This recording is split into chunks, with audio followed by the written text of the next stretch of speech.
Welcome to the OPNA meeting. Today is July 25th, 2023. Introductions are being made.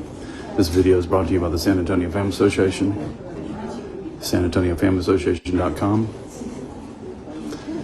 Appreciate Betty Eckert and the OPNA Club hosting this community meeting at Spanish Christian Church on Santa Monica, just off of San Pedro Ave. Yes, I am.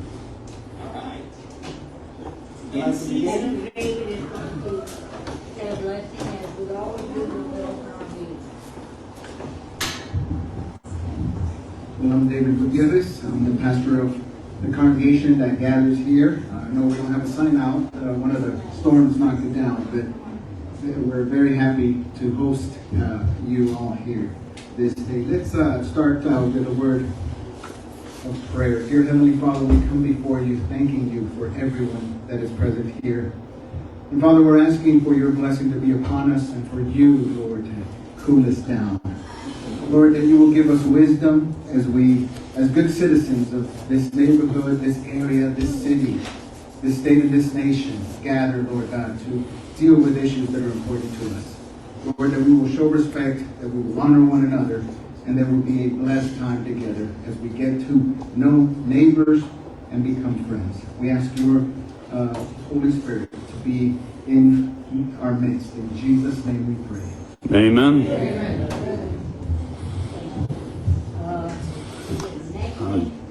Commissioner Justin Rodriguez just made the sign of the cross.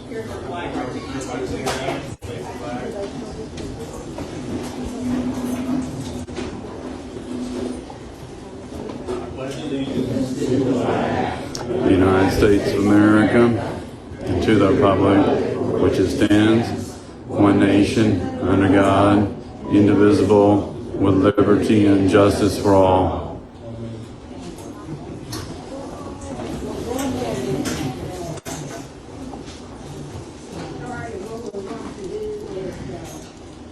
Again, I want to thank everybody for coming, so just in case some people have to leave and go other meetings, you know that I really appreciate all of you being here and all the different neighborhoods. Our councilman, our new councilman has arrived.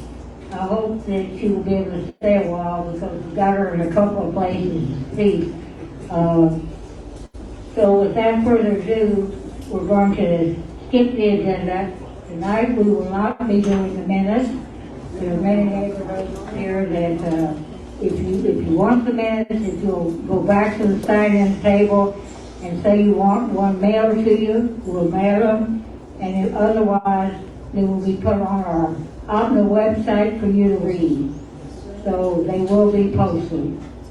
Jerry does a great job, and we will post our minutes for your approval at the next meeting, which will be October. So without further ado, you'll come up, Councilwoman, and please say a few words to this audience that's been waiting for you for a long time.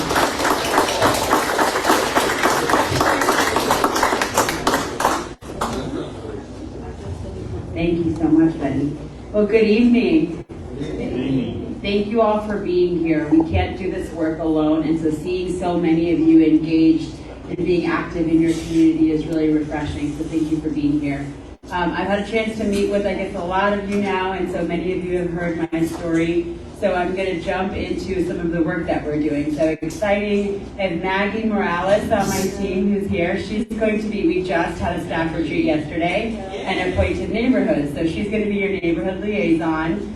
And so Maggie has a significant amount of experience doing constituent service work. And she's also on the board for Southside ISD, so has a heart in really serving our community and making sure all of the community's needs are being met.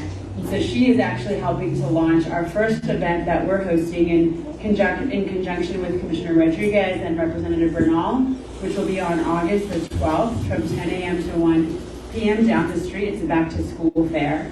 So we'll be giving away 1,000 backpacks. She's worked on a great report of people coming out for haircuts to do, giving away free food and snacks and all the supplies that you may need and also we're hoping to work on a technology element too for families. So we really, please spread the word. It's open to all, regardless of whether you're an SAISD family or not.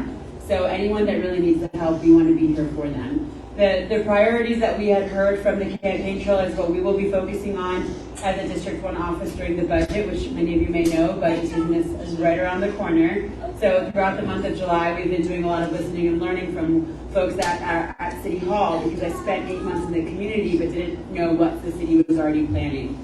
So for priorities from the District 1 team are going to be infrastructure, and that includes our public spaces and community centers.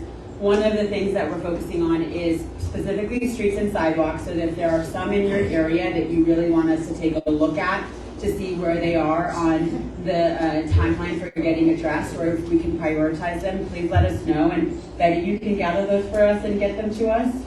And then, and I don't know if some of you all have heard about or used to attend the community center kind of across the way there in Kenwood, so that's going to be one of our priorities too. And so we're going to try to get that open for you all. So there's a lot of, we'll tell you, we're going to try, okay? So there's being pushed back because it's such an old building. So I want to set expectations, right? But we're going to fight for it. We're going to do everything we can. Because we realize that community centers that are local and walkable for communities are an important way to gather and convene. The other priorities that we know that we've heard is addressing our houseless population. So we are going to support the city in their recommendation to open another low barrier shelter for our communities, and then also continue to look at what more we can do in terms of pushing potentially detox beds in partnership with the county and other offices as well. And then the last thing that we heard really and we're excited to focus on is our public parks. And so we do have some funds associated for a park in Bellevue that we're going to get off throughout, and those are some bond funding that will not necessarily affect our budget this year, but we just want to push forward as an office. Also, San Pedro Springs Park has some funding that we want to make more activation and use out of that too. And then the last thing that I'll share with you all, particularly, is that we want to be available for you all at any time if you need anything. Our theme is going over and beyond and over communicating. So if you need to access us in any way, please feel free to reach out. We're available to you to be a better service to you. That's our whole goal as an office. So thank you all for having us, and we're eager to hear what you all have to share. Okay, thanks so much. I appreciate you all. Thank you.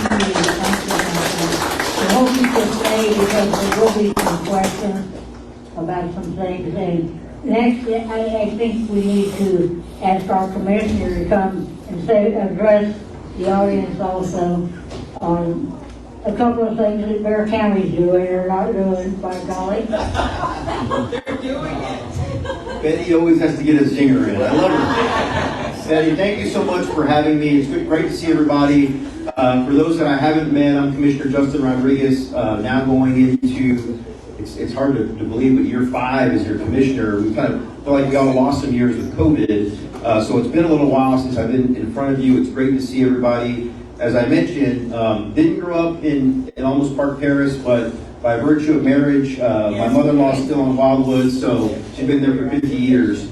Know the neighborhood really well. I'm very, very proud to represent this community at the Commissioner's Court.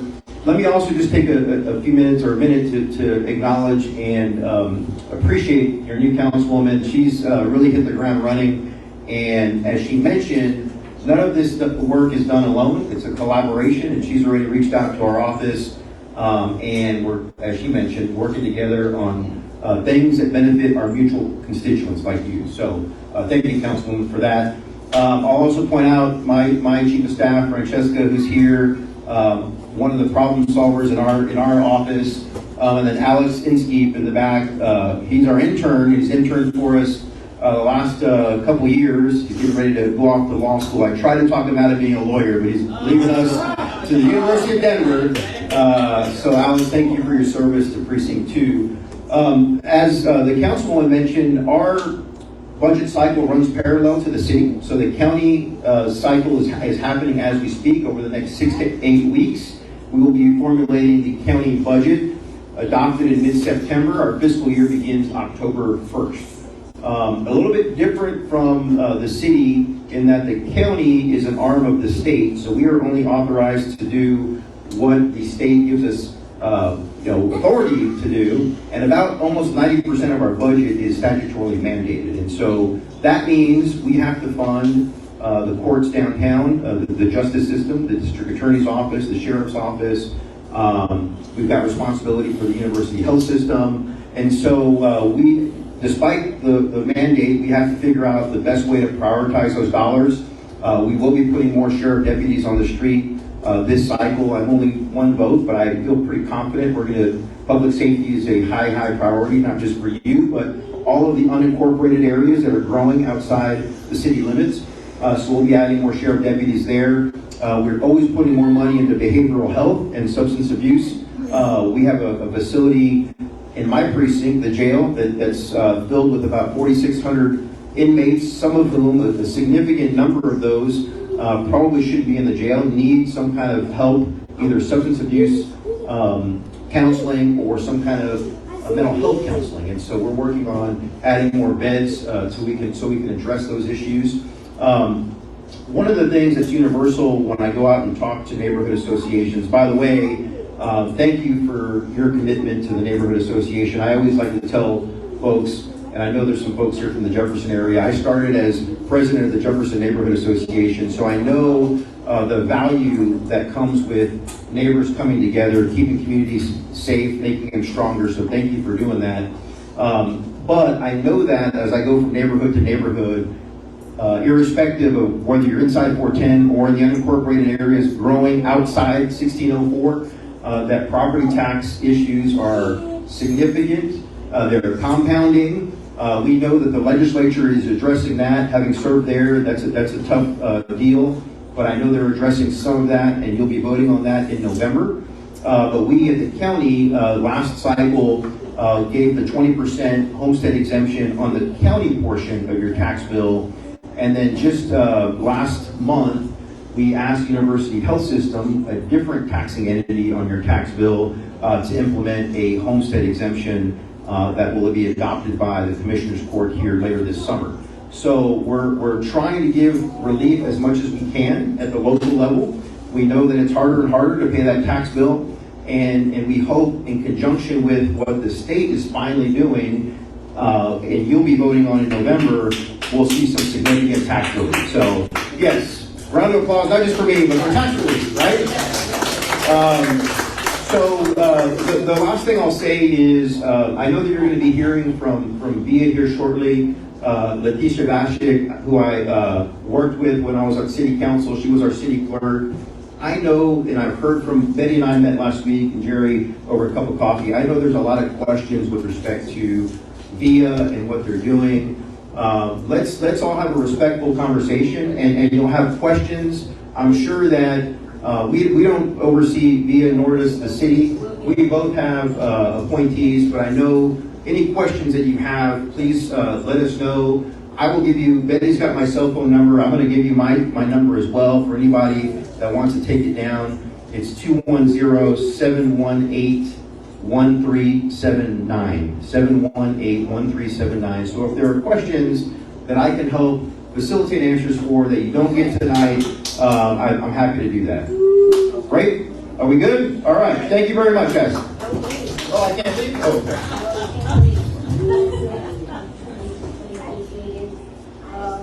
We have two of the people that have joined us.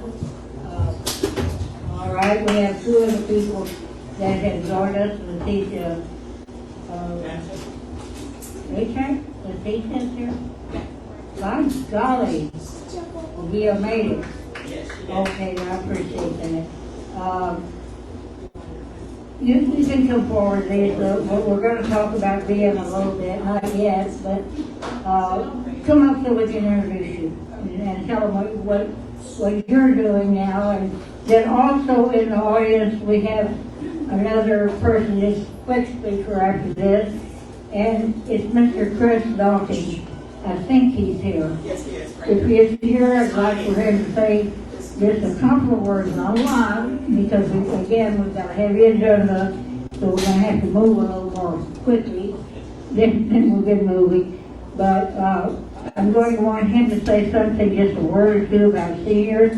He is our chairman of our City County Joint Commission on Elderly Affairs, and so, okay, well, we're going to let him talk first, and we're going to let the CCS say a few words, and then we're going to move on with our meeting pretty rapidly here. So, Chris, I also want to mention that two of us here tonight are commissioners of the Joint Commission. There's three. There's four commissioners here tonight that is on the Joint Commission Elderly Affairs, and we appreciate you. We appreciate all you do for seniors. Chris, say a good word about seniors and why what we're doing ties into seniors tonight. Well, first of all, thank you for having me. I didn't know I was going to speak. Betty told me to come, and I just came, and then she tells me I'm speaking. So I guess I'm speaking. We are the Joint Commission on Elderly Affairs, which is a joint commission between the city and the county. And each one of those representatives make up a commissioner who's on the commission, the Joint Commission. We have Yolanda here also, who was not mentioned. Raise your hand, Yolanda, who is our liaison with the city. And what we try to do is advocate for seniors. So Betty's on here, and please give Betty a round of applause because Betty is the oldest living member on the commission that has been there. I think you mean wisest. Thank you. But I'm going to make my comments short. Jerry, Betty, Norlin, and the other Jerry. We've got another Jerry here who is also a commissioner. Please mention to any of them any concerns that you may have about seniors, and we will be happy to address that. Thank you.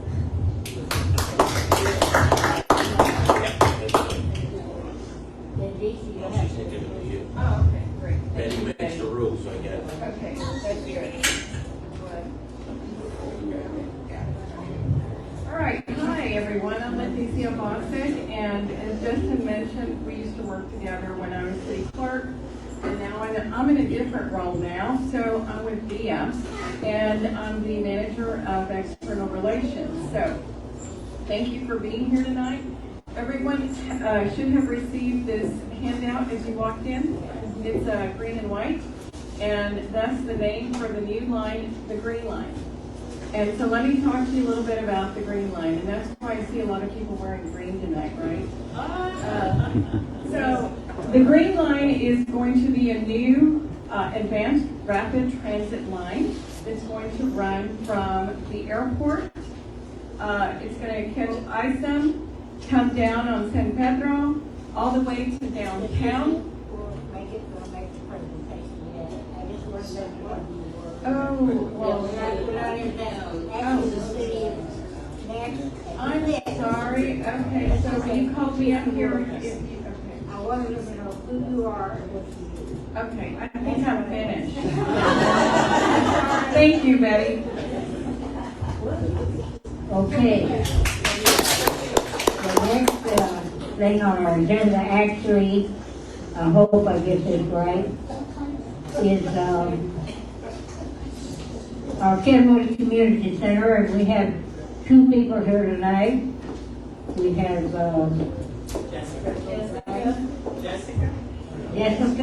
Lavalina, and we have Yolanda Harris, who's in charge of our senior program, which we're going to come up.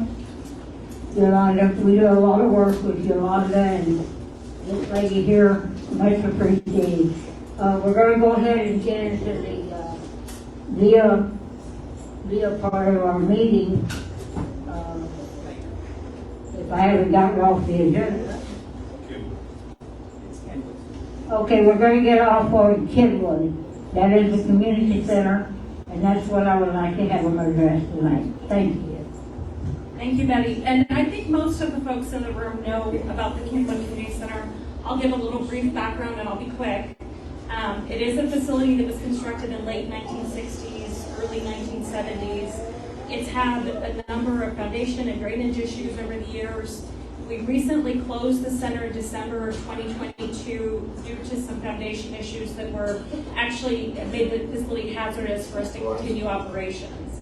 And so since that time, we had contracted with an architect to do some assessments of the foundation, of drainage around the facility, as well as some site testing, soil testing, and forensic testing to really help us determine what are the root causes that's causing this foundation movement. We've had other foundation issues in 2013 that we addressed, and so we wanted to really provide a comprehensive study. And what we found is we actually have additional soil movement that's contributed to the foundation moving, as well as some additional plumbing issues that are helping to exacerbate the movement within the facility.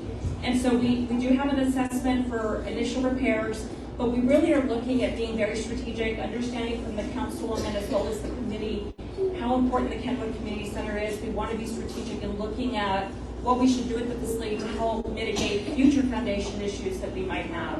And so right now we are in that exploratory process of looking at the initial basic repairs that have to happen, the cosmetic repairs to get it back to the condition that it was, and some additional improvements that could help us with the life of the facility. And so that's the process that we're in. As the councilwoman mentioned, we are going through the budget process, and we do anticipate that we will have a resolution within the coming months and start that work to repair. We understand the importance to the community, and we are providing services to seniors that have attended the centers.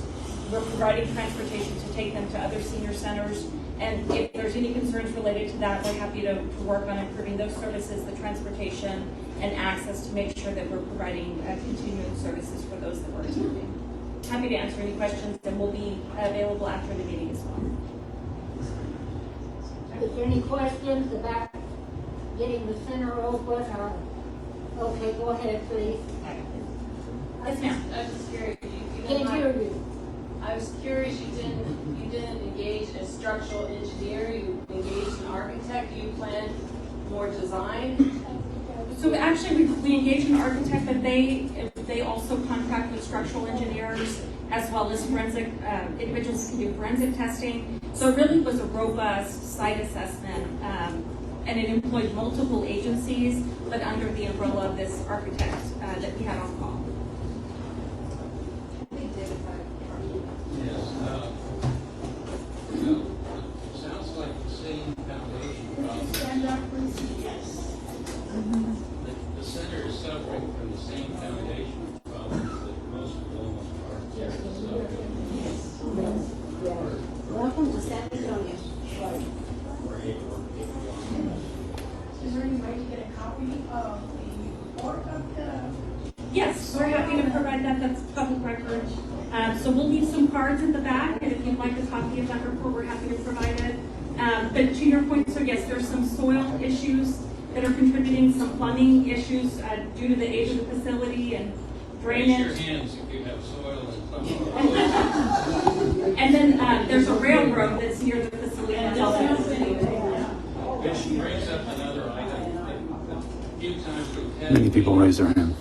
I've noticed the acoustics, especially in the peak hall, are terrible. So that's a side issue, but maybe an easy one. And we'll make a note of that so that we can look at addressing that while we're making other repairs. Yeah, it's easier to hear a meeting in here than it is in that hall. Yes, ma'am. Are you adding technology? Is technology in your budget to if you decide to upgrade, is technology included in the budget? It was a part of our programming before we closed due to the foundation issues. So all of that programming would go back to the center. There's a computer lab, there's classes that we provide through instructors that we have to help with digital literacy and connect folks, or even just to use, if someone wants to go in and use the computer, they're able to do that. So everything will remain, I mean, everything that does happen will be hopefully upgraded and then remain within the. Yes, ma'am. Yes. A question about Kenwood Community Center, is that also included with the park? It's Or is it adjacent. completely different? Because the question I have is for people that use the park, there's no facilities, not even a, what do you call it, porta potty, and you have a tremendous amount of people that use that park. There's a lot of people that walk the neighborhood, there's a lot of people that play football, they also play baseball, and we unfortunately sometimes find the leftover remnants in the streets. And, I mean, don't get me wrong, but And we do work closely with our Parks and Recreation staff on joint programming, so we could explore some opportunity to leverage the facility to assist with that issue as well. And I know that there's also park improvements planned for Kenwood Park, so we're happy to go back and get additional information on that. So we have some bond money set aside for the park, and so what you're gonna be getting from our office is a survey that says what are the things that you would like to spend it on, and we'll cost out the different options. So last meeting, we heard shading and facilities as being a priority for the basketball area, and then something outside in case, because even when Kenwood Center is open, it won't be open all the time, so people playing at night. And then the other thing we also heard was lighting. Lighting, yes. The men can play basketball at night, but the women can't take their children and they're playing in the dark. Right there at the little park. Look at that. Go up there after it gets dark. And they can play basketball all along, but they cannot, you can't take your child out. Because there's no lighting there. There's a little blinking light.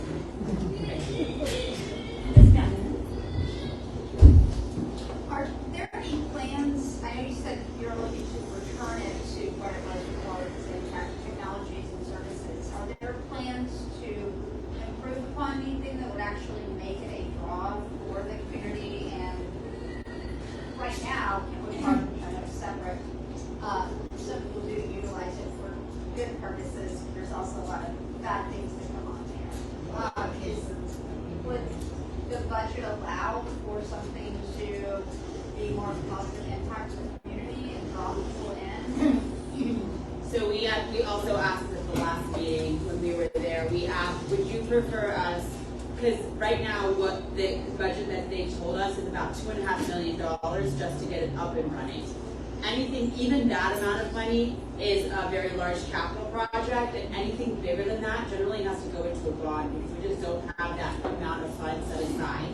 So we asked the question to the community, would you like us to figure out and advocate a way just to get this open so it's usable again? Or would you like us to hold off and say, let's put this in the 2027 bond? And the community, I think, as skeptical, I understand, said we just want it open right now. So the priority is getting it open. I have talked with the city manager, and he did say we'd like to at least think about how to do it a little bit better and not just like fix the cracks and open the doors.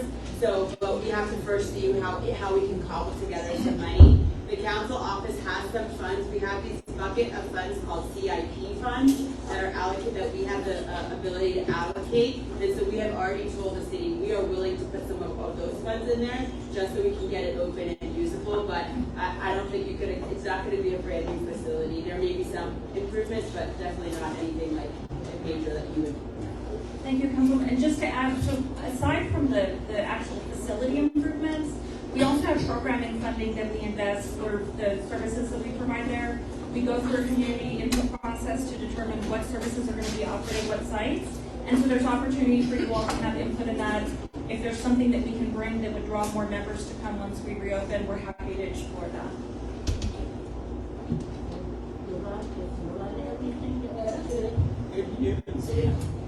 Well, I can say that we do have a driver for Kenwood, and so we are transporting, I think it's about 17 people that normally would go to Kenwood, to the Bob Ross Senior Center. And then we've also got some folks that are going to Walker Ranch, Lions Field, and Granados, I believe.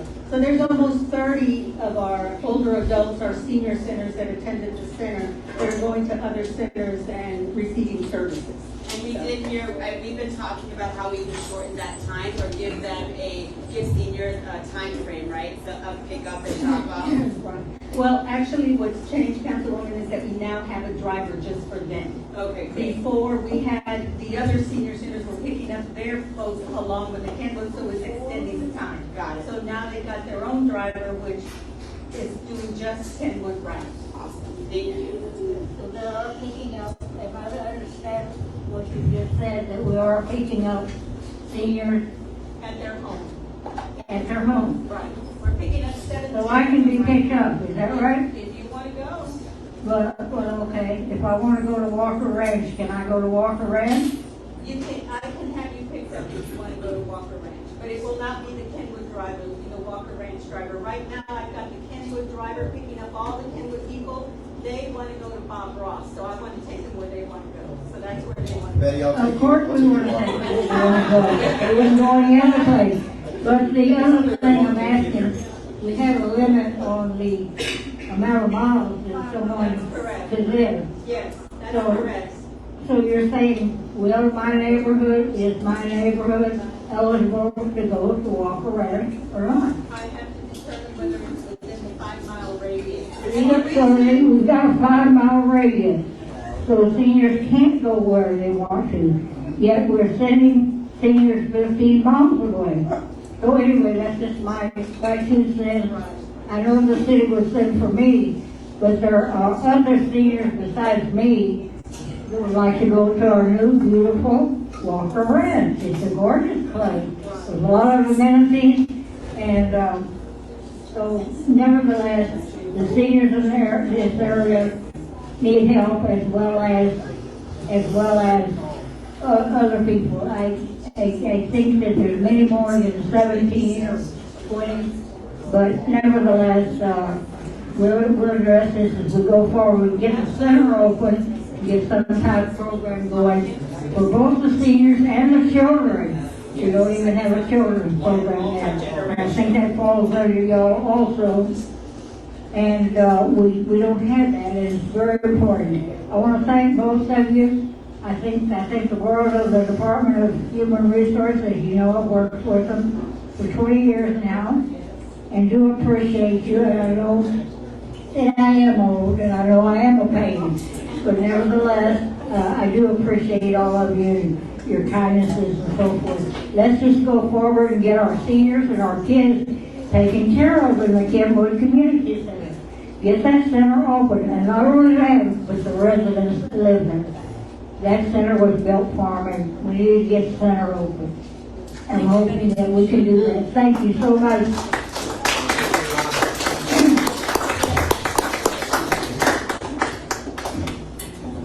Moving right along,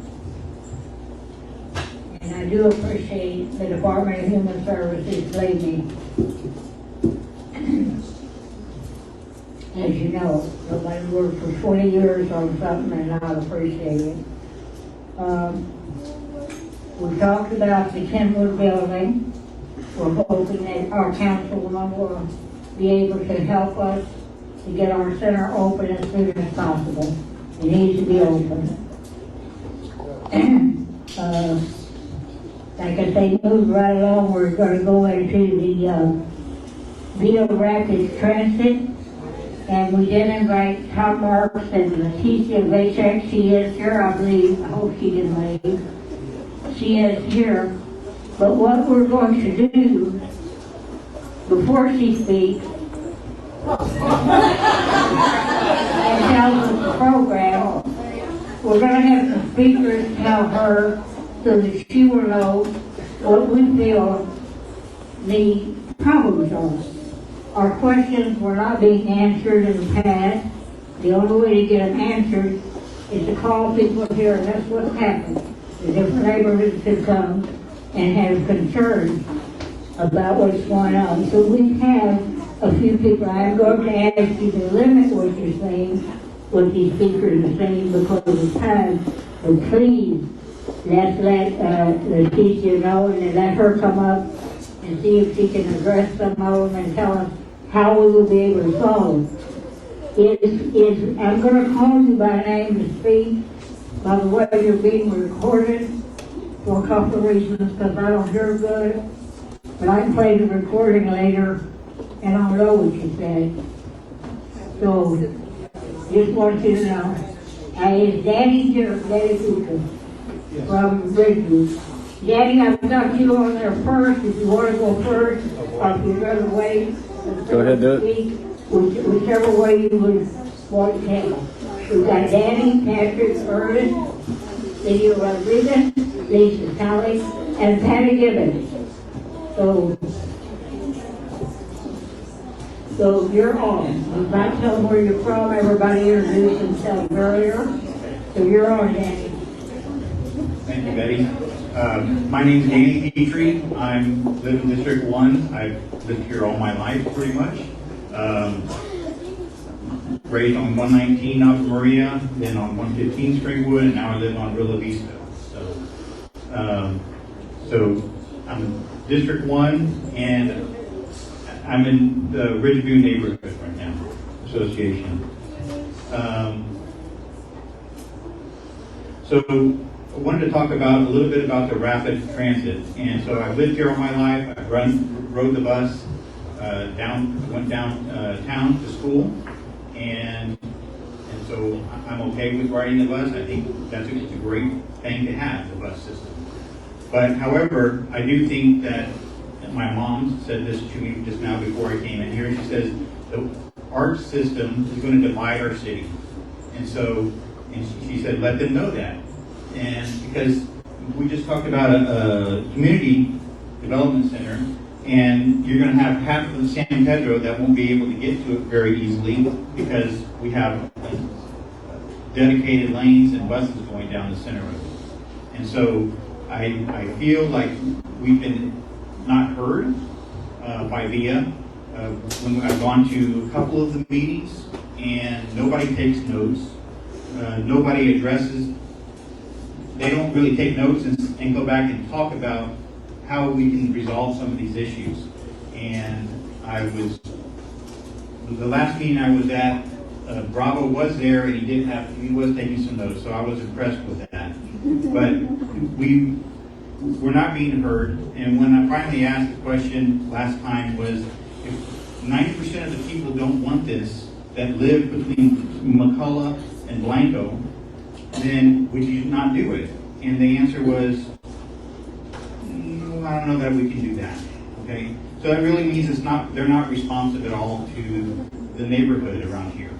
And so there's lots of concerns, and I have lots of concerns. I could probably talk for another 15 minutes, but I don't think I want to do that. But I would like for her to share some of the things that she's already heard and why it's going to be still good for the businesses and the residents and not be a traffic jam. And it seems like it's not really necessary when asked several questions about where we're going to be at the tipping point pretty soon. And I said, what's the tipping point? And they said, being 40% of ridership filling the bus is the tipping point where they think we need to have this rapid transit system. So to me, that's not really necessitates having this, where there's lots of other alternatives, but they don't bring that to the forefront either. So I think that's very good. Yes. Very good. Thank you. So my question to Via is one, will you consider any of these ideas? And I'm still not sure why they can't be the buses on the outside lanes, and you're going to shut down and ruin a lot of businesses up and down San Pedro and neighborhoods also because you want to have a center access. And that's also a lot more dangerous for people walking across the street all the time. The traffic is going to be worse for all the residents, and the money that is being spent is not necessary. So, and that one of the things that they would say is, well, it's going to be more dependable. I said, is it not dependable right now? And I think it is. I've been living here all my life, and so I don't really see a lot of response to those type of questions. Ernest. Patrick Glendolan is our next speaker from the Family Association. Can I ask a quick question? Who are the elected officials who approve this so we can vote against them for the rest of their lives? I can answer that. This is actually a vote taken on November 3rd, 2020. And it was a two-part vote as Proposition B. Proposition A was to renew pre-K for SA for another 8 years. Proposition B was to change the Edwards Aquifer tax to workforce development for 5 years, and that's January 1st, 2021. 5 years later, January 1st, 2026, it would switch automatically over to Via Rapid Transit. And voters voted on that, and unfortunately voted resoundingly for it. However, I would tell you, I am Patrick Von Dillon with San Antonio Family Association, and if you're interested in learning more about the legalese of this proposition was passed in November 2020, please see me afterwards. I can give you information that we are researching. So my questions, Letitia, I've known Letitia since 2017. Letitia's been a great lady down at City Clerk, and very honorable. And working down there, always enjoyed her, always a smiling face, and always responsive to me and what I brought to her. So I'm glad to see that VIA has someone working with them that cares about the citizens and residents of San Antonio. So Letitia, I would put this to you that I traveled down San Pedro from 1604 and 281 all the way down 281 to San Pedro Avenue into the business district, all the way down to St. John the Evangelist Parish, just north of here, 5 days a week. And I travel it, and we see people crossing now, the illegal immigrants that are crossing across San Pedro Avenue to the migrant resource center, now called the Center de Bienvenidos, as operated by Simple Catholic Charities. And that's a consideration on how the changes to San Pedro Avenue will come. San Pedro Avenue is very busy. How many people have driven on San Pedro Avenue during rush hour? Yes. And how many people agree it's a very busy street? So northbound and southbound, and it gets packed on those high traffic times, 7 to 9, 4 to 6. And so you got down here, Betty, scheduled this at a good time where you can come south a little bit and against traffic. So thank you, Betty, for doing that. But in doing that, one of the things that's going to be changed here is there's going to be no left turn lanes. And there's going to be no left turning. When they put in dedicated bus lanes, there will be no left turns. So you will have to go to a stoplight and make a U-turn every time you want to turn left. So that will dramatically impact businesses and residential homeowners. And not only your time of travel, cost of gas, sitting more at traffic lights, and the like. So that's very concerning. If this goes through as VIA is planning right now, and Letitia's not the planner. This plan has been planned by VIA and the city in their metro planning of traffic to design to make ridership geared towards public transportation. This is not geared towards individual drivers.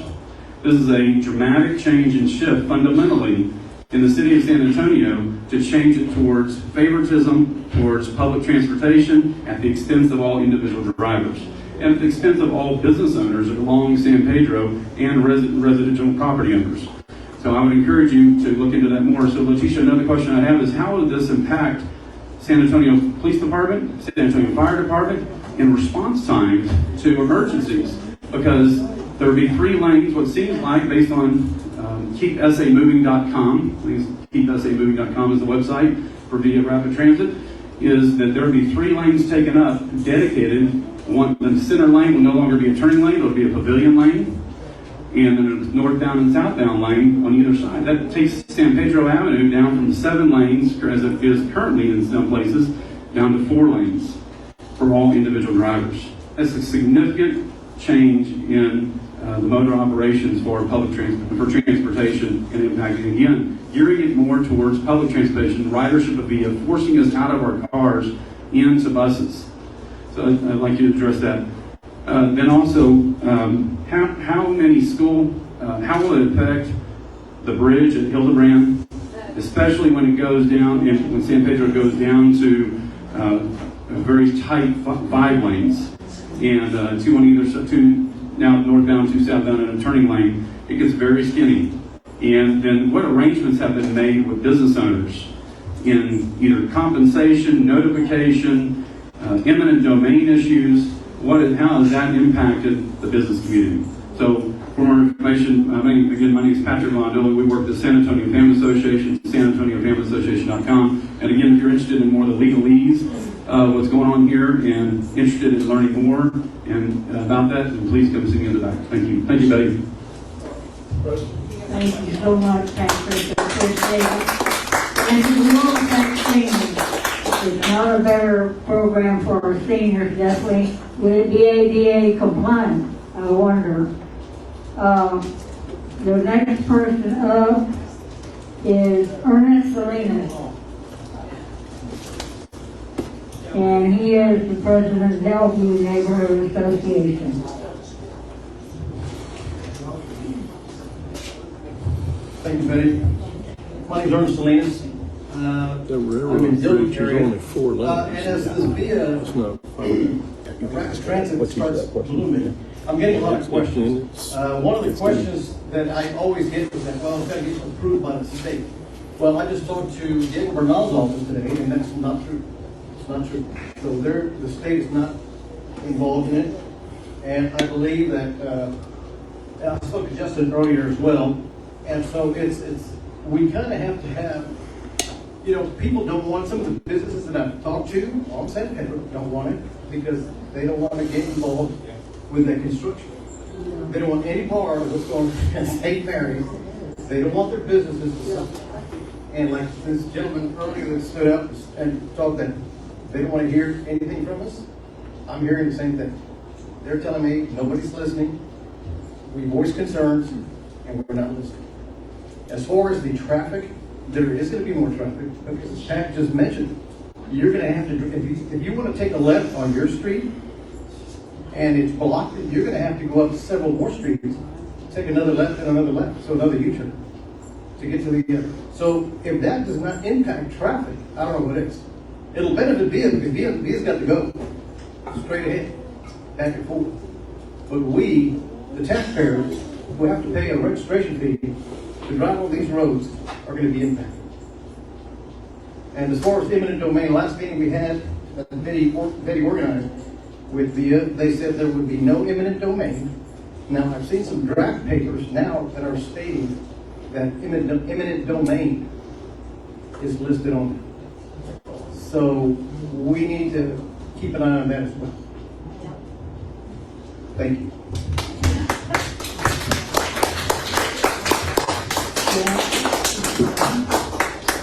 Lots of questions. The next person is Lydia Rodriguez is the Homeowners Association president from Sugar Hill. Thank you, Lydia, for being here.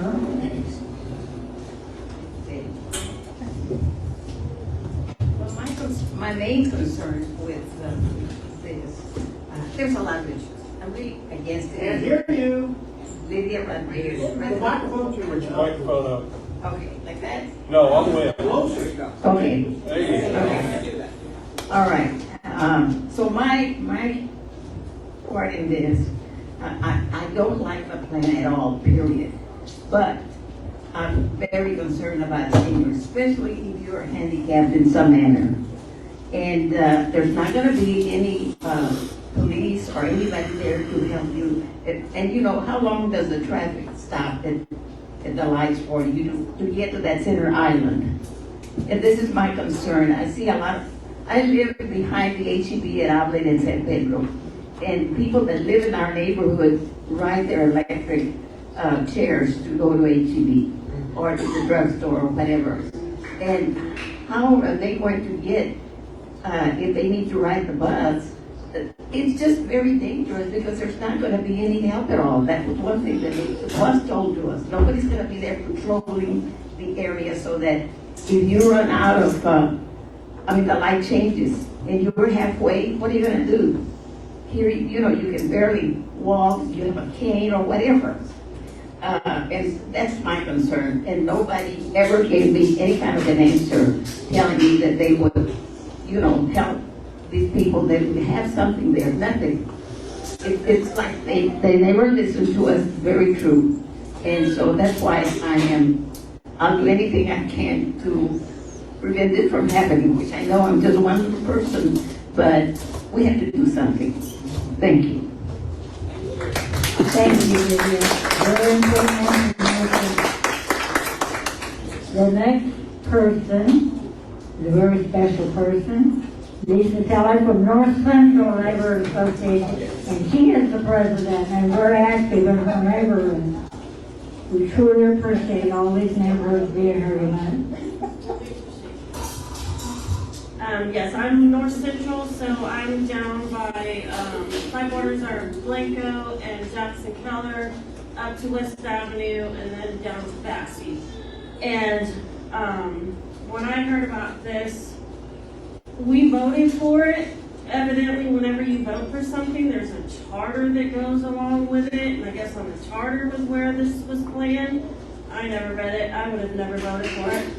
But I think it's going to be very dangerous for anyone to cross San Pedro to get into the middle. I don't know why they thought that would be a good idea. Not only will it take up lanes, but it's going to risk people trying to cross to get to the middle to board the bus. My other concerns also are with the police and the fire department. It's going to be like an expressway, or a highway. You'll have to get off, to turn around and come back. If you want to go, if you're headed from north to south and you want to turn left, you won't be able to. You'll have to turn around. I don't see any plans where there'll be a turnaround. So you're going to have to go to the light and take multiple lefts. My other concern is we already have buses going up and down San Pedro. I don't see the need to spend this much money on something so ridiculous. It's green, but you're going to have a traffic nightmare. You're going to have lots of emissions, people sitting in traffic. I don't see how that's going to be good for our environment. And time is money for us all. So trying to get even where, from 281, from my house to 281, it's probably going to take a really long time. It'll be like getting stuck on 410. And I think that's a really bad idea. And I think it's not going to be good for our community when the businesses, if we had Las Vegas Strip running down San Pedro and everything was bars and gambling things, I could see it, but that's not the case. So I think it's going to definitely negatively impact all the businesses, not only during construction, but even getting to them. People will decide just not to go because it's not worth the hassle. So I'm going to fight it, and my neighbors also are going to back me up and fight it too. We don't want it. Thank you, Lisa. We have another speaker, and I'm going to say just a few words in between. And one of my concerns is the police department, fire department, and first responders being able to get to our neighborhood. What I see is they will be in a lane that they won't be able to travel. Many homes in San Antonio are burning down. We need the fire department to be able to respond as quickly as possible. I hope surveys have been done on the police department, how long it takes them to get to our neighborhood, and what will happen when they don't have a lane to turn in. When a car is in front of them and the car has no place to go. It's a big concern. Once that happens and the houses and homes begin burning down, the fire department can't get there, there's a couple of things that happen. People lose their homes. That's the first thing. The second thing that will happen in our neighborhood is that our insurances will go up. Why? Because we're not receiving the services that we should be able to receive from the fire department and the police department and the first responders. I could go on and on about each entity, but right now, as you know, every night you read the news and you see it. And you see a house burned down. I wonder how long it took the fire department to get there. I wonder how long it would take them if they didn't have a lane to drive in. I just have a big problem with it. I wish that they could start this project some other place if it's a truly necessity. We're going to ask Ms. Vaychek to address some of this in a minute. And we do have one last speaker, a very important one, that has come into District 1. We're very pleased to have Patty Gibbons here. So Patty, if you'll please come forward and tell us how Greater Harmony is. So Betty and the board and Councilwoman, it's nice to see you here. I'm Patty Gibbons. I'm with the Greater Harmony Hills Neighborhood Association. I'm the president. I've been in my 5th year. So this will impact Harmony Hills on the other side of 281 because we're over by the airport. So really when it comes down, ISOM is where it would the most. But we all go to North Star Mall and we all use San Pedro and the commerce that was built up there. I'm going to approach this from a human rights perspective. And maybe the councilwoman can appreciate this. But if you were to build this on the north side, going north 281, you would be driven out of your job. To ask any one of you to cross 4 lanes and sit in a hot, heated island and wait for a bus that maybe will be on time, but maybe it rains that day, maybe it gets delayed by an emergency vehicle, you are insane. Now, we didn't know that this is what we were voting in when we voted that VIA get a little bit more money. And that's in perpetuity. After the 5 years of the Workforce Commission, which isn't even working very well as it is, gets finished, then this money goes in perpetuity. Letitia, if I were you, I would go back to my boss and either ask for a different position or more money. To come to the committee, this meeting tonight, and show us a bird-eye view of a bunch of lines that tell you nothing in detail what you're actually building is insulting. It's insulting. And I will tell you, do this on the north side, you would never, ever get it done. So you are being taken advantage of, you are being disrespected, you are being considered people who probably don't know what's really going on, so who cares? We will go ahead and build it anyways. So you better speak up and make sure it's very clear to VIA, because not only are they not being responsive, but they're not being very responsible people. And this is, to me, it's just insulting. There was a recent survey on Twitter, City San Antonio Twitter website. The question was, and I'll ask you, how do you normally get around or travel?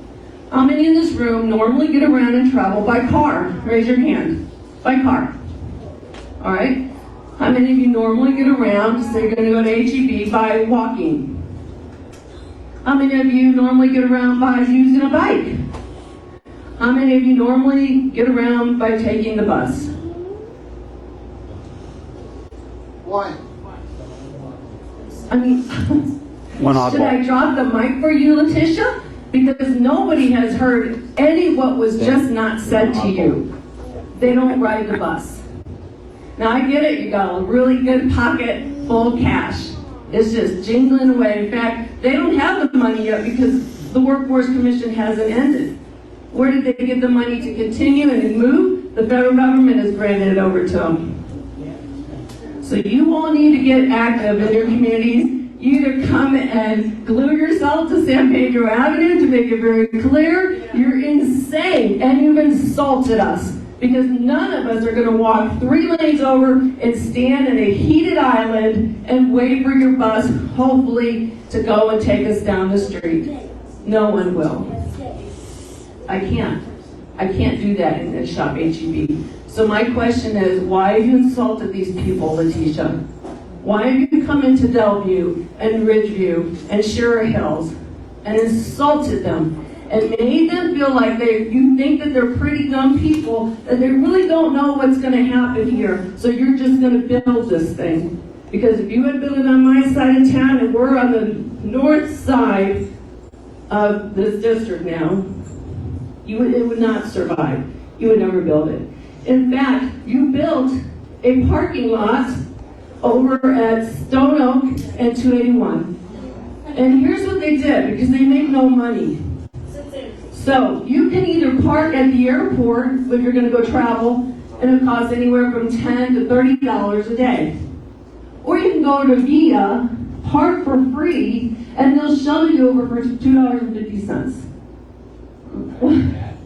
$2.50. I mean, that's a bargain. But it does make me as a taxpayer wonder, where are you doing with this money? And you sound like you don't know how to make money and how to spend it. And you're also running other people out of business. So this is the most irresponsible group of people I've ever had to deal with as a president in the 5 years. Worst. They're the worst of the worst out there. I'll put CPS next. So when you invite them, have them talk. Right? Well, our rates are gonna go up. So you should be chasing these people out of your neighborhoods. They are not listening, they never have. We've been to these meetings, 3 years ago, before COVID, they weren't listening then. And for her to get up here, and this is what she's gonna sell you, laughable, disgusting. Where are your pictures that actually tell us what you're doing on these roads? Because this isn't gonna cut it. And I'm a land surveyor, I've been in the mapping, drawing business for 30 years. This does not pass anything. If any of you can read this, well then kudos to you. But look at how they're already treating you by this is what she brings to you today. And it just breaks my heart. The city doesn't care about us that way. And they should take a little more care, a little more action, and a lot more time to listen how this is gonna harm us. I mean, it just breaks my heart. Whoever's driving a Suburban with Central Catholic tags on the back, can you move it? Because you literally got me locked in. Okay.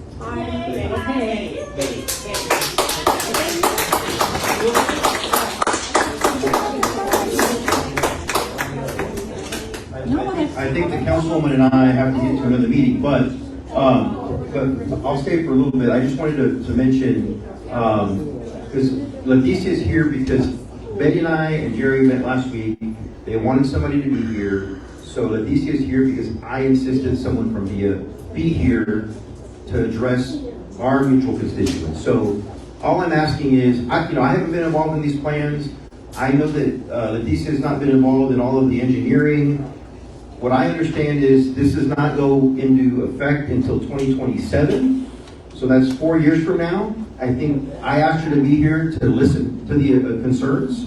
So all I'm asking is for you all to be respectful, give her the feedback. Yeah, give her some feedback, be respectful, and we're here to listen, right? I'm not involved in the plans, but I feel a little bit attacked because I asked Leticia to be here on behalf of my constituents, okay? Does she have all the answers tonight? No, she does not have all the answers tonight, but I know Leticia well enough that she's gonna take your feedback, and the next time when we have another meeting, they'll have plans that again, hopefully address all of your concerns. I just don't like these things getting a little too heated. She is here because I dragged her here because I wanted her to be here to address the concerns. So let's just be respectful. Thank you. Walk up and speak that. We appreciate that. Yes, Leticia was invited. We were told she wasn't going to be here. So I thought she would be in another meeting. Her and Tom Mark were both invited, but Tom evidently had another commitment. I think he had a board meeting tonight. I don't feel that anyone has said anything disrespectful. I think what we have done is burn our feelings out so that people will know how we feel. I don't think we have been getting through. I've met with VIA at length. I've had a meeting there. I've met with Leticia alone and some other VIA person taking notes of what I was saying. So they pretty well know what I think personally. But I do feel that what they're doing in our neighborhood is destroying our neighborhood. And I think it's a little unfair. And I think it's time that we stop and think about all the money that's being spent. Golly, $388 million, and they still need more. They want more money from the county. They want more money that's left on Broadway. They want, I don't know what else they want. But I can tell you this, from my perspective, and this is coming from me, our neighborhood association is not voted on this. But our taxes go up. It's a lot of money to do a project that will destroy a neighborhood. We don't want our neighborhood destroyed. We have a historic area. We have a good area. All this area was here before anything else was built, right where we are. This is farmland. I've lived here since it was farmland. I live here on a farm. right here in this very area. I don't think we should destroy neighborhoods to help VIA have a better transportation system. I gave them some ideas, and I will tell you tonight that I feel transportation needs to come forward.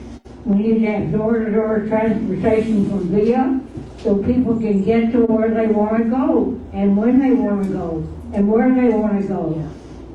The other thing that concerns me, again, I'm going to go back to seniors, is that how far, even if seniors could walk from my neighborhood to get on this new $1 million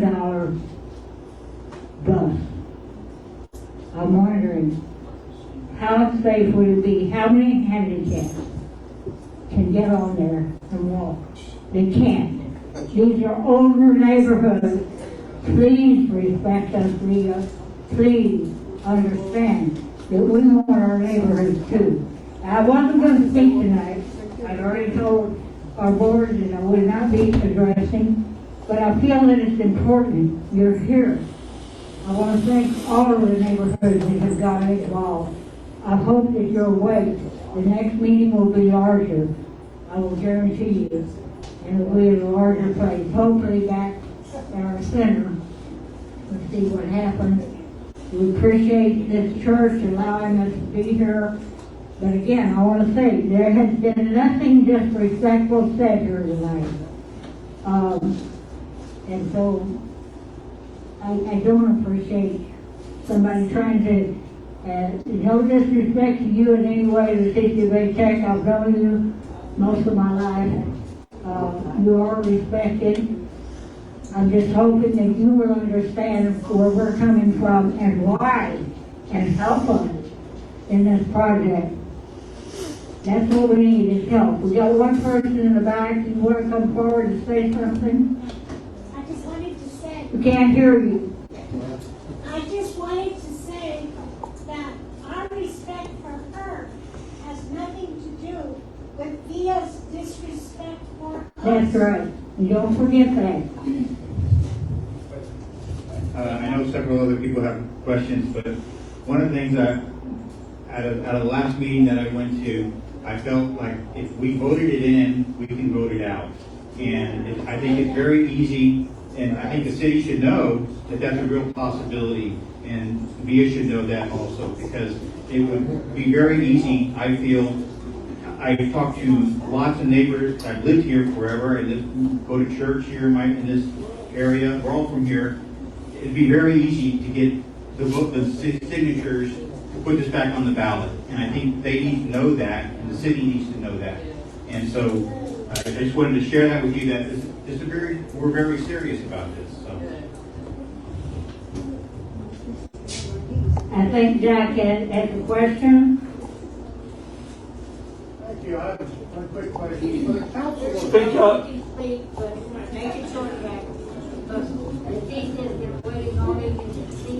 Councilwoman Carr, last month, June 22nd, there was a vote at the city council meeting, item number 6. It dealt, I think, with this very issue, the idea of an interlocal agreement between the city of San Antonio and VIA regarding the north-south sector. Could you please tell us, did you vote aye for it or nay against it? I voted for it, as did every single other councilman. Thank you, Jack. We appreciate Jack advocating for us in city council on many, many meetings. By the way, city council meets every Thursday. I'm going to throw something in before Leticia comes up. We have talked with the councilwoman and presented the possibility of starting a D1 neighborhood alliance. The reason for that is that, like, she can attend one meeting and cover many neighborhoods. Many neighborhoods in District 1 do not have neighborhood associations, but they still need information. So this is being considered by several different neighborhoods right now, by Ernest, Patty Gibbons, myself, Lisa Talley, and several more. And we have spoke with the councilman, as far as I know, he thinks it might be a good idea. It would stop the police officers from having to attend a meeting. They could be on the street. It would stop a lot of things. We did this in District 9 20 years ago. And I am a founding member of the District 9 Neighborhood Alliance. And I will tell you that tomorrow night we will listen from Parks and Rec. They couldn't come tonight because they couldn't report on the bond because they couldn't find where Kenwood was included. Very important. So we have to look into that. That's just another issue. So please start thinking about the alliance, whether your neighborhood is interested or not. We start this alliance, more people can come together, more people can get more information. Leticia, I hope we haven't put you under the gun. I know you'll smile and be happy. Come and see if we can answer some of the questions. Now, does anybody else have any remark you want to make before Leticia speaks? Bill, Kathy? The increased profit You need to get on the first. Excuses. Go ahead.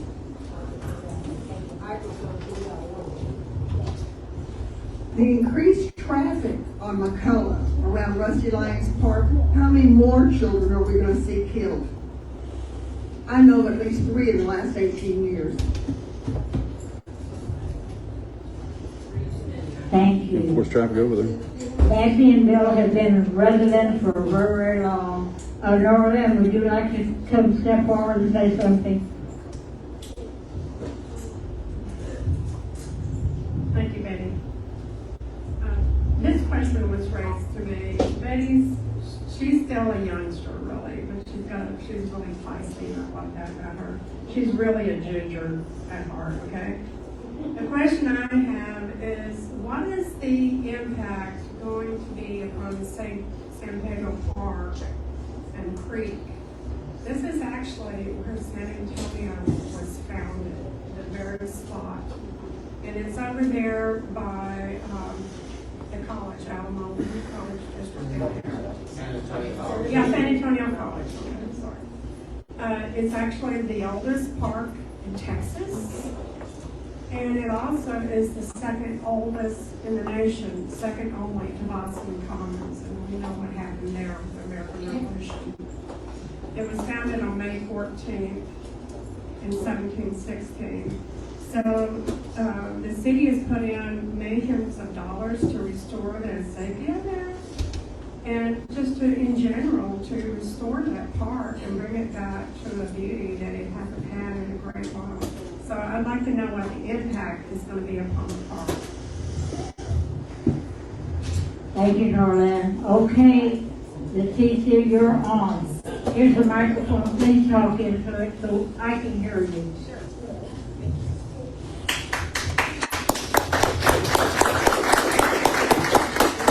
I'm going to try to answer some of these questions that I wrote down that you have. Can everyone hear me? Because I know. Yes, ma'am. Thank you. So I don't have all the answers, though, I will tell you up front.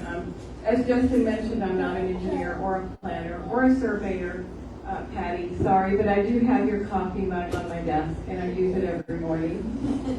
We did speak to a lot of the neighborhood associations, so we're not strangers to most of you. We've talked to Shearer Hills, Greater Harmony Hills, Almost Park many, many times, as well as the others that were mentioned, Ridgeview and others. Dividing the city, I know that was one of the concerns, and the dangers to attend the Kenwood Center when it is finally up and running. Actually, doing this will provide for a safer crosswalk, safer crossing. We will have improved sidewalks. We will have new sidewalks. We will also have new crossing areas for the pedestrians with safety features. So right now, I'm going to tell you, I work off of San Pedro Avenue, And I see people today crossing 6 lanes of traffic. Now, you can't tell me that's safe. It's not safe. And I see it every day. This will allow a person to cross only halfway instead of the entire way. So, and I said, it's going to have safety features, it's going to have lighting, it's going to have what is necessary for pedestrians to be able to cross safely. The other biggest concern that I heard was SAPD and fire department. Of course, we all want our safety.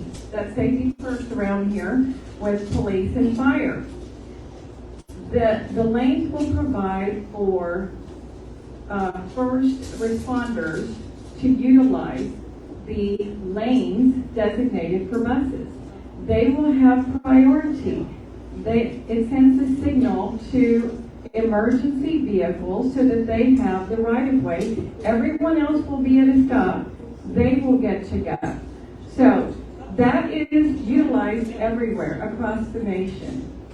How will the bridge at Hildebrand be impacted? It's not. It's going to remain the same. So as you see the buses running today, curbside, you'll continue to see that there. They're not going to move the bridge. They're not going to expand the bridge. They're not going to have a center running lane there. The only places that the center running lane will be are where the widest streets are of San Pedro. The other question was... Is it stopping at Bassie then, or almost? There are 2 stops. There's a Bassie stop, and I believe there's an almost stop. So there's 2 stops there. When do they go to the outside lane? Right after that. So if you're traveling south, right after that, it goes back to the way it currently runs now. Almost, or at Bassie? After Bassie, if you're traveling south. Almost. No. Well, I don't have the map in front of me, so I'm sorry. But that's the problem right there. What's the problem? It needs to stop at Bassie. I think we have heard that, and correct me if I'm wrong, you, Betty, as well as a lot of you were at the meeting in January at our office. We took down notes. We had someone taking those notes. Now, if you want those answers, we have an FAQ page on our website that will give you the answers to most of these questions. Is there a question? Well, I do have I feel like I should have something that you said. Okay, she wants to counter something I have said. See, Yes. this is what I think people don't understand, is that, there's the wide section of San Pedro. Right. It's wide as an expressway. Right. It's 7, 8 lanes from Bassie on. Right. And that's one segment, and I think it should be treated differently than other segments.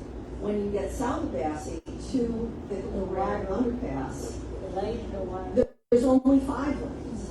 4. Or, well, in parts there's 4, but in parts there's 5, right? Mostly it's 4. Well, yeah, okay, I'll grant it, okay. But what's gonna happen is you're gonna take 3 of those, I'm talking right now mainly to the almost Park Terrace neighborhood, because this is our meeting. But you're gonna go from 5 lanes, and now 3 of those lanes are gonna be dedicated to the bus. So, that's a major, like someone was saying, that's a major shift in the traffic. That means there's only going to be 1 lane for cars going north and 1 lane for cars going south. There will be no opportunity to get into a middle lane and make a left turn. That will be gone. 3 lanes going for buses, 2 for cars. Drastic change. And my beef with it is that also it's going to mean no left turns except where there's a light or there's a station. And so what that means, if you live like on a street, like say Rivera, where there won't be a station or a light, that means you're going to have to, if you're driving, let's say south on San Pedro, you're going to have to go down to wherever the next station is or whatever, Mandalay, then turn left and then go through the neighborhood and make your way back to your house, which is like 1 house in from San Pedro. So you've now done this big bypass to get to your house. And what that's gonna create, I'm concerned about, it's gonna create more traffic in the neighborhoods. It's the opposite, I'm not for the neighborhoods that are on the opposite side of San Pedro, the west side of San Pedro. So, again, people going northbound won't be able to turn left, and so I did sort of an informal survey of some, prior to one of your public information meetings. I just went up and down San Pedro one afternoon, stopped at about 6 businesses, a transmission shop, a daycare center.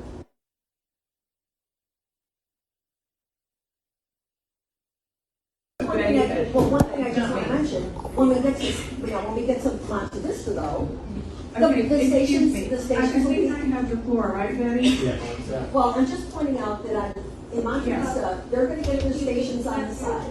Okay. But in our neighborhood, the stations go on the center, which I think is unfair. To go to the next meeting, so she's already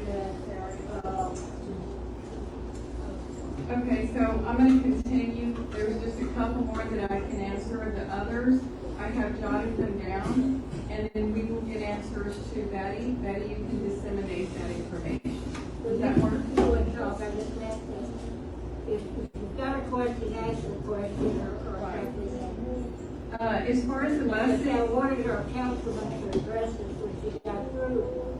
And didn't permit for her to wait to have another meeting. I'm hoping the county will maybe address some of it when we get through. So it doesn't say we disrespect people.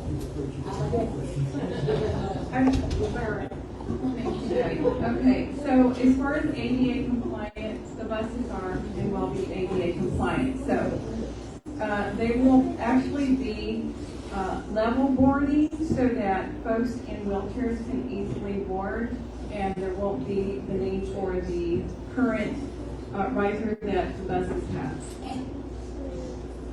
The other question that I wanted to answer was, I did the emergency responders.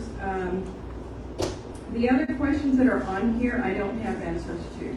As far as the arrangements with business owners, we are speaking to the businesses on the corridor. We have spoke to many businesses on the corridor, and I know you're not going to like this, but I'm going to say it. They're in favor of it. The majority are in favor of it. They want to see the transformation. I'm just telling you what we're hearing. See that report. Yeah. It's the numbers. Oh, yeah, we have the numbers. We have everything. And I think you attended our meeting in January. And I told you about the little shop on, the Amco shop, I believe the transmission shop that you brought up. I took a flyer to him. I spoke to him to debate anybody here, but I'm just telling you what we have done because you want to know. So that's why I'm here. Now, if you have other questions, what I suggest you do on this flyer that Patty mentioned, this is not what I gave Patty to Betty or Jerry. We gave them a full-fledged PowerPoint for tonight. I don't know where it is. We gave them I copies. think your flyer needs to be a little more, nobody knows that. I didn't make this flyer. This came from the engineer and the planner. It wasn't for our made, but it wasn't for our neighborhood association. Okay, so For some reason, you didn't hear Letitia's answer. She says that they've conducted a survey on business owners along San Pedro, and they're in favor of this project. She says they are in favor of this project. And questions to, and they will be answered. And yes, ma'am. So I think what some of us would like is that this bus route would continue, but that the center island solutions start after Bassy where it's wider. So it's a very specific request. It's not saying this bus line should. If I can ask you to put that again in writing, the more we get, the better off maybe we will all be. I don't know. All I can tell you is the plans have been approved already. I'm not an engineer. I don't know if they can go back and restructure those plans. But if you put in your comments, we will make sure they get to the right folks. So that is my question, is what is the time frame between where we are now and when it cannot be changed? Because we've been talking about this for years. And repeatedly talked about the negative impact. I live one house in, I can see the Mandalay bus stop from my office window. I can tell you that nobody gets on and off that in the volume that would justify this Central Island, and nobody ever will, because we're a historic neighborhood, we're all houses, some giant business or apartment is not going to occur where that stop is needed.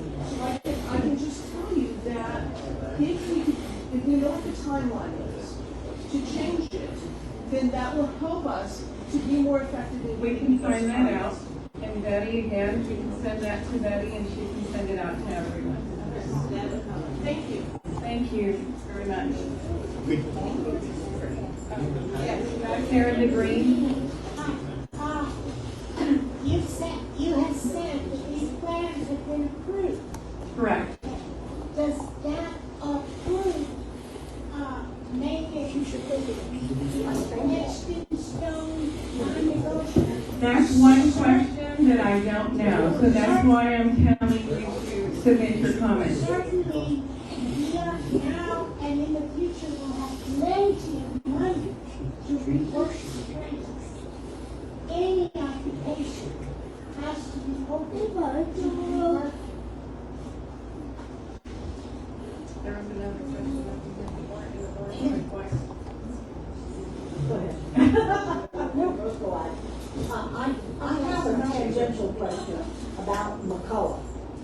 If this goes through and traffic will be diverted, since there's only 2 lanes going up and down, has, well, that's what I'm saying.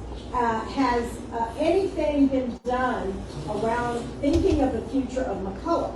McCullough's got a lot of dips and ups and downs in it, and will it be able to bear the traffic that will move from San Pedro to McCullough? And then we will have traffic on McCullough, and then we'll have this traffic on San Pedro. And literally, our community will be locked in on both sides, because there's not going to be any, people will detour off of San Pedro if they can't go through it, don't want to make a left right. We'll start taking, I mean, we're creatures of habit, we'll start taking McCullough.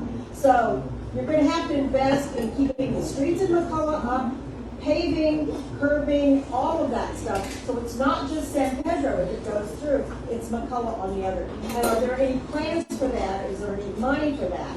Because then what happens is when it gets deteriorated, because traffic increases, what happens? And will the bus routes for frequency stay the same on McCullough? Since you have rapid transit on. Yeah, on the rapid transit, I know it'll be every 15 minutes. I will check on the other for you. We've also got all the smart township utilities. Gentleman in the orange, sir, did you have something? Okay, gentleman back there. One of the issues where how a lot of these people feel that nobody's listening. Louder. Okay. It feels like nobody's listening because you don't give any guidance on any other alternatives and why there's alternatives are not being considered. And so it just like slaps us in the face saying, I don't care. And I've never heard anybody from BSA why other alternatives are not being looked at. And so again, that's a problem. Sir? It's a done deal. It keeps coming and going, I'm sorry. Okay. Did it go? Yes, it has.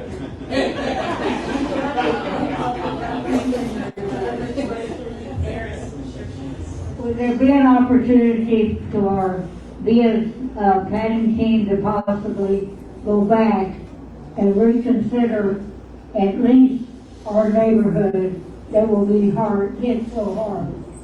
I would like for Leticia to advocate for us and let them know on the VIA planning board that we know what the problems will be, and we don't want the problem. The other thing, on one side of our neighborhood, this will happen. The other side, we got railroad. So the railroad runs to the other side of our neighborhood. So we've got some problems. How far would seniors have to walk to get to this? And I think we're just going to have one station in our neighborhood. I'm not too sure. To this station. I would like to know that. And the handicapped, even if they were going to use it, which they probably won't, but how far would they have to walk? Have they taken that into consideration? Does it matter to them how far the seniors, the handicapped have to walk? We need better transportation.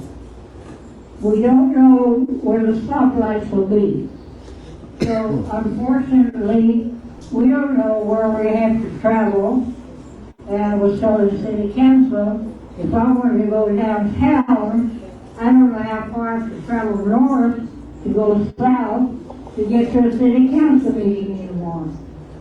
That presents a problem for me. I would like to turn left and go to town. I'm exactly 5 miles from city council. I won't be. I'll be much further. So we need to know about the stoplights. Also, I want to mention that past Bassey, the lanes out there get wider in that area. Would the businesses be willing to give up some of their space, their parking lot, to accommodate out there? Is that possible? Is the city's going to buy off all the businesses out there? I don't know. Will that cost the taxpayer money? I don't know. But it sounds like it. So I appreciate the CSEP. We did have a 2-hour meeting in her office. She took down what I had to say. I don't know if it went on deaf ears or if tonight maybe what I said is a meeting. Couldn't be in 2 meetings. I would have been at that real board meeting, I'll guarantee you. So I'm very concerned about what will happen. I do not feel it's better transportation. I hope that they will go back to the plan and possibly consider a new way for being to have transportation for people. We need door-to-door transportation. We don't need buses and big vehicles tearing up our streets. It comes out of the budget. We don't have enough money to fix the streets. Then we're back to square one. So these are some of my concerns. I gave her many. We do appreciate the teaching, but again, I feel that this, for our neighborhood particularly, is a terrible idea. Spending this much money, $388 million, plus they want more money from the county. They're asking for more money right now from the county. Look for the money. Fight it. The money comes from the county. Always remember that. The city gets money, but ultimately it comes from the county. Ultimately it comes from your pocket. It goes to Washington and it comes down, down, down. Through all these committees and senators and congressmen and so forth. So bear that in mind. Can you pay more taxes? Is this truly a transportation program? I wish we would go back and reconsider and come up with a different plan. I don't think they will. I don't think there's any stopping them. They're going to do that regardless. But I'm going to tell you this, I'm going to fight as hard as I can for our neighborhood and as long as I can. And I hope all of you will do the same thing. I hope you take this to heart and you understand that the seniors and handicapped people that truly need transportation. We have people in San Pedro Ave without food right now. Why? They have no transportation. We get the nutrition list. It's called a food utility, you know. Again, I want to thank everyone for being here. That's the first thing. I have just a couple of announcements I want to make them before anyone leaves. I want Justin to come back. He can answer things, but I want to make some announcements before I cannot talk anymore. And you're late. But anyway, our state officers will get installed in our next meeting.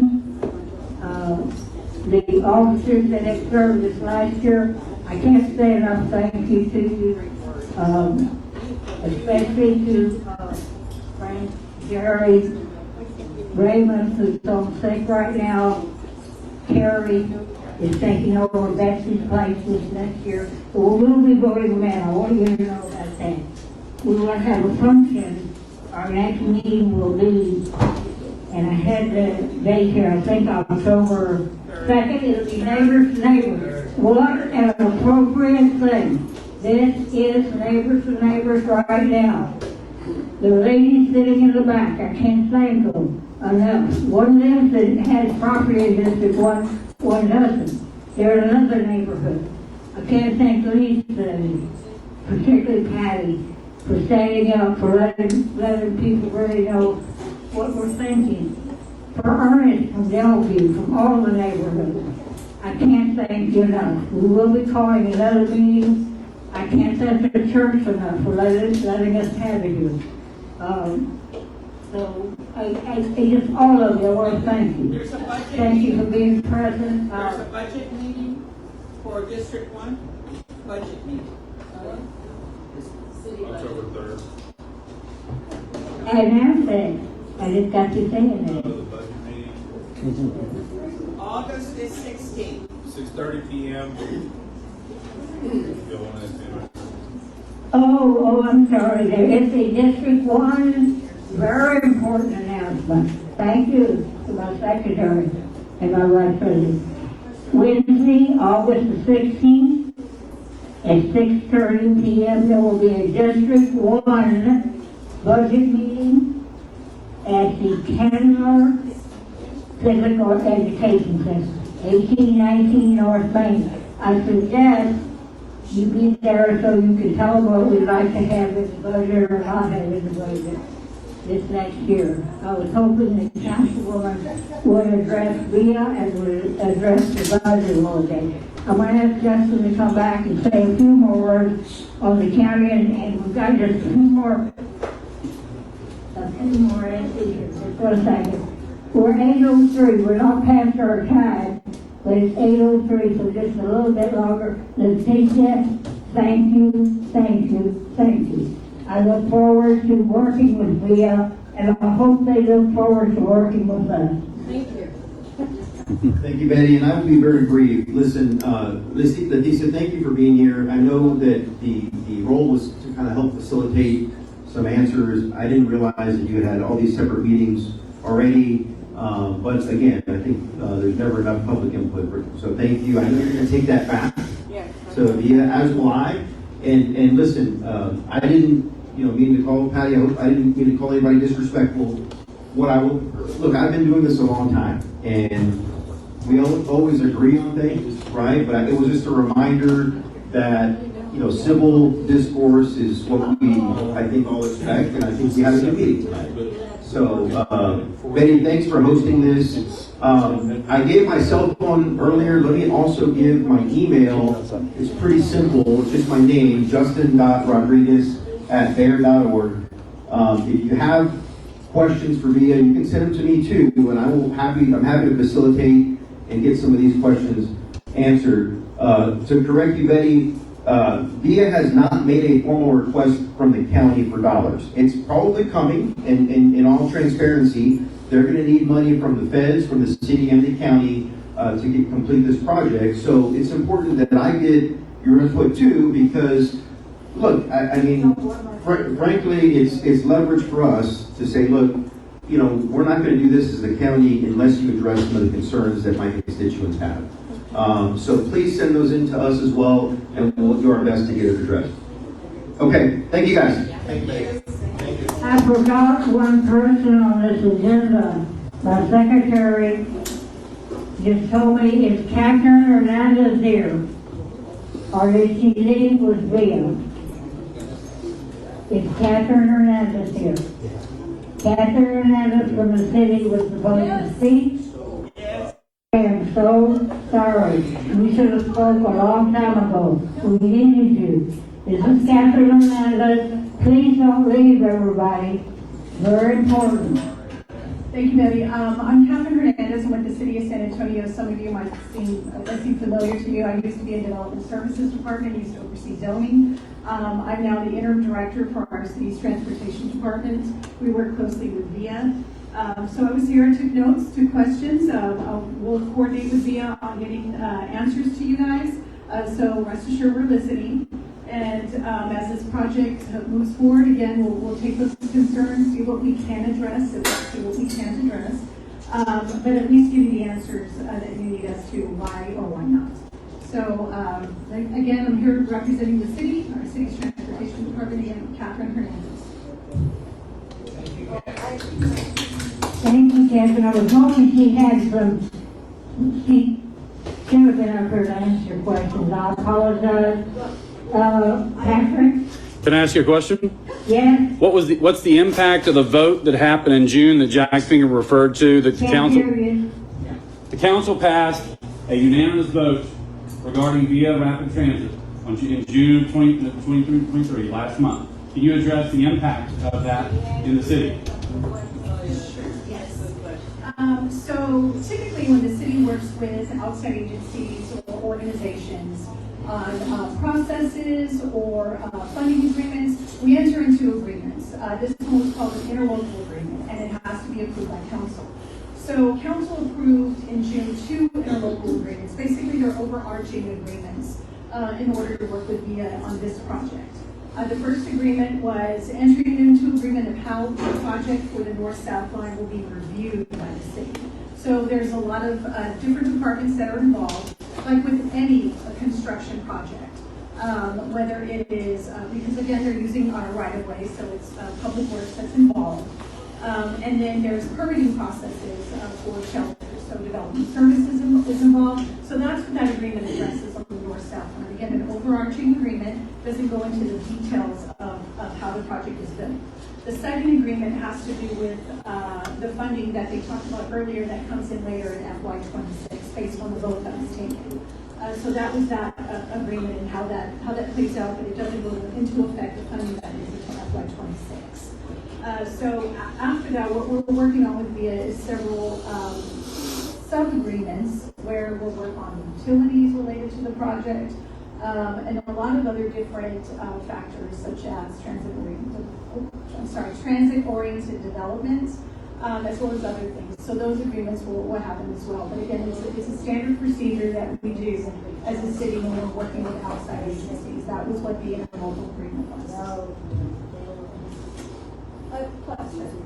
So, has the city, all right, so has the city, or will the city, do a truly independent traffic analysis of what is going to happen to cars on San Pedro when VIA, takes over 3 of the 5 lanes, let's say, on that one section of San Pedro that I'm most concerned about, but also, north of Grassy and so forth, because, like I said, it's going to have a drastic effect, because what it also means is not only is there just one lane of traffic in each direction, but every time a passenger wants to get to the station in the center, traffic is going to have to stop for that person.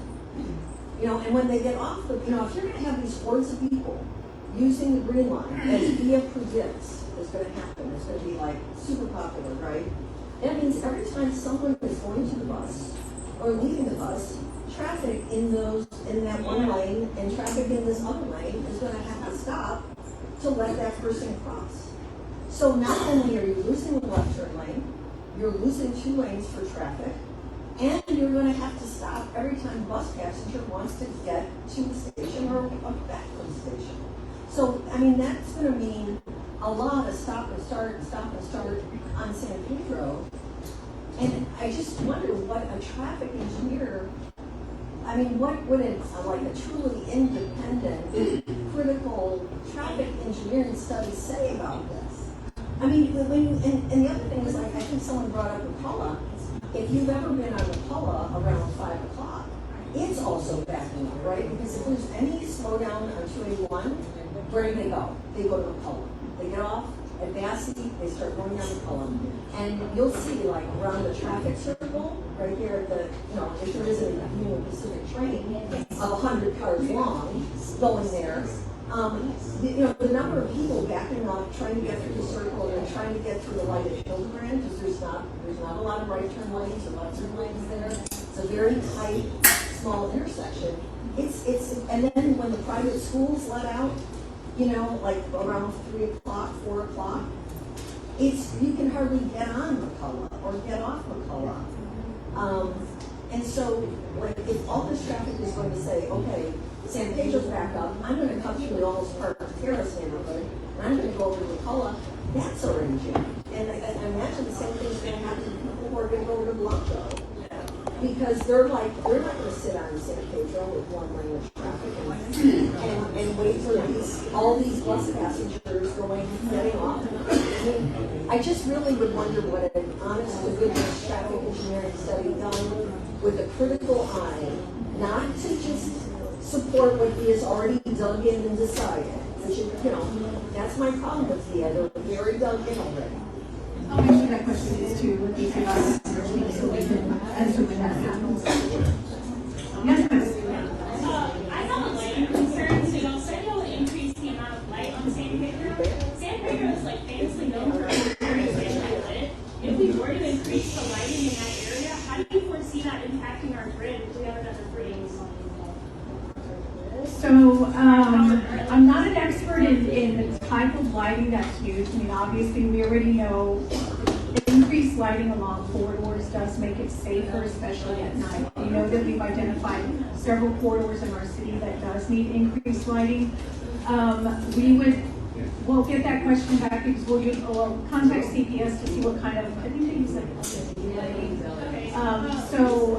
they've done what their tests are, so we'll just coordinate with them to see what they'll have next to that. Yeah, I had another quick question. It was just about like the crossing lanes. So how much are we going to decrease speed on San Pedro? And at that point, how much will that increase congestion? I don't believe they're decreasing speed, but don't quote me on that. What I will say is that when you are crossing at controlled intersections, it is much safer. It's also much safer when you're not darting across 7 lanes of traffic, that you have sort of this median area that you use as a safe harbor is what we kind of call it.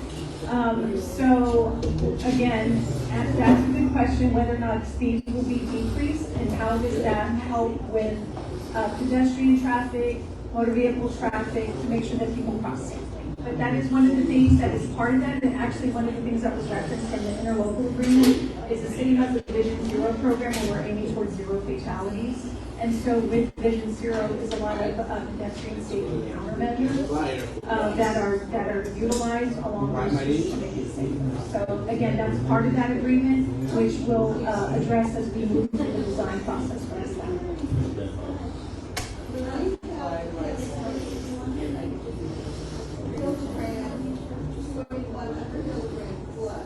All that comes up the San Pedro.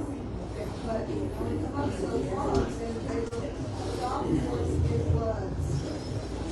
So you can imagine it in the traffic. You just don't go and stay at your home. Can you repeat the question? I think she does one. Okay. It's about the flood. Exactly. 281 floods under Hilton. And then it also floods by the golf course on the show. And it also floods by the court. The traffic becomes a nightmare. No one can move. You can't even get out of the house. All the traffic you're trying to get home. It's something ought to be aware of. And also, we're not bothered to notify all this park if they're going to have to deal with either issue traffic. They're involved. Thank you, everybody. Well, thank you very much. Thank you, guys. Again, I want to thank everybody for coming, being here. Highland Park, Bellevue, Greater Harmony Hills, North Central, Cherry Hill, North Cherry Hill,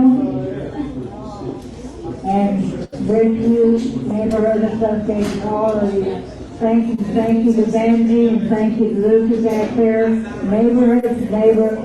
The meeting is adjourned for good. Hello, Kevin. Frank's got to go somewhere. Nice to see you again. I know it's been a long time. You've been lucky. Okay, meeting is adjourned. Thank you, Pastor.